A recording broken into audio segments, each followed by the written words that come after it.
imbuto igeze mu butaka ni fazi bigezemo, urabutakara, imbuto irabura n'isuye kandi kugaragara.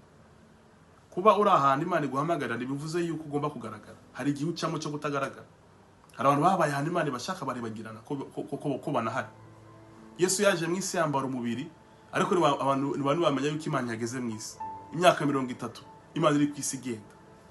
Kuko Imana mu bumana bwayo ntitwashobora kuyibona. Biravuga ngo Yesu ni ishusho y'Imana itaboneka, yemeye kwambara umubiri kugira ngo ibane natwe.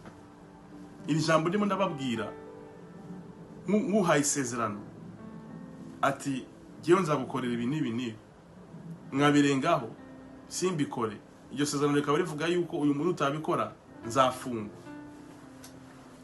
Iyo baje bagasanga ibyo nagomba gukora sinabikoze, kandi mu isezerano rivuga yuko nintabikora nzahanwe kino gihano, ntago baza bafata ijambo navuze abaryo bafunga, kuko naguhaye ijambo, nakubwiye naguhaye ijambo rya.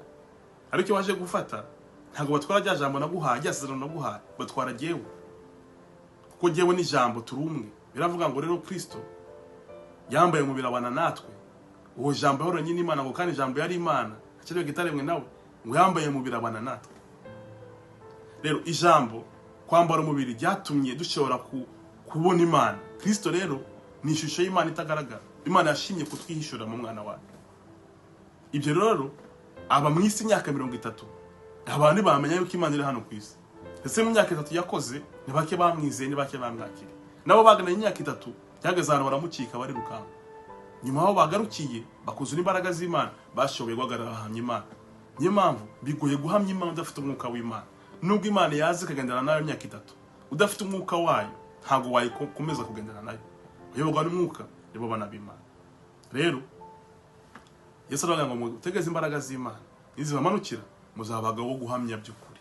Uyu mwuka rero uyu munsi uri kumwe natwe, ni utuyobora, ni utwereka ibyo Imana dushaka, ni utwereka uko tugomba gukora. Ubu rero tugomba kumwisunga iteka iyo turakorana n'Imana. Igihe tukirana umwisi turamukeneye, kuko yaje kudufasha kugendera muri ibyo no kubona no kurangiza neza. Imana komeza kudufasha muri bino bintu turavuga kubaka iherezo duhagaze mw'itangiriro. Imana iratubiba hano mwisi, ikatubiba mu kibanza runaka. Nibisaba imyaka, nibisaba kureba iminsi umaze aho hantu n'ibindi bitandukanye nuko wemegwa. Oya, ikuntu kuri ahantu Imana Igushaka. Cyo nicyo gikomeye, nicyo ugomba guhagarara. Hanyuma abantu bagukomeye amashe, abantu bakwemeye, abantu bakwakiriye, abantu bemeye ibyo bavuga, abantu ibyo ngibyo ntubitindeho. Kora ibyo ugomba gukora mu gihe cyawe. Yesu abana n'abantu ngo yaraza abantu bari yabakorera ibitangaza, azi ko bazamumanika, abakiriza abana azi ko bazamuhinduka ngo nabambwe ngo abantu yarabazi. Niyo mpamvu atigeze atangara ku musaraba bamumanika, yavuze ngo databa bari ko batazi icyo bakora. Ugomba kubona n'abantu baza bo komera amashimwe usoje bashaka kuguta, abakuririmbira umunsi ejo bashaka kuririmbira ibindi bitari byo, abakuvuga neza umunsi ejo bashaka kuvuga nabi. Umuntu nuko nguko ugomba kumenya. Umuntu arahindagurika n'igico, umuntu nuko nguko. Yesu yabanye n'abana z'abari, nawe ugomba kubana n'abantu z'abari. Imana ikurungitse mu bantu, ariko abantu barahindagurika. Abantu baraguhindagurika, ugusekera muri aka kanya umuntu wese ashobora kurakara. Umuntu nuko nguko ushobora kwivumbura ukava aho Imana Igushaka, kandi mu by'ukuri aho ngaho Imana yagushakaga. Izo ni process imbuto icamo. Kubura, ikibagirana, neka wibagirane, ariko se ahantu uriho niho. Rekubore, ese ahantu uriho niho. Ukabora pe. Ari abantu ubuzima bw'abantu buborera ahantu. Pe. Etape yo kubora ukabora. Njye nayo kibe. Ariko igikuru no kuba ahantu Imana Igushaka. Tangiye gushora imizi. Etape yo gushora imizi.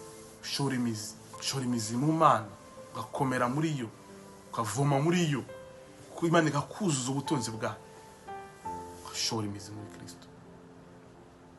Ngo tugaragara nk'abapfuye, munyamara dutungishije benshi. Ngo tugaragara nk'aho tutazi, munyamara ngo turi birangirire. Hehe. Dukorera mu kibu birere bibiri. Niyo mpamvu turi mwisi ariko tutarabisi.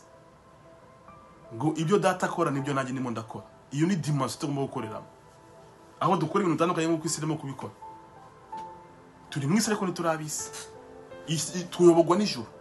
Kristo niwo mutwe wacu, niwo mutwe w'itorero. uko niko turimo kubaho muri iyi si.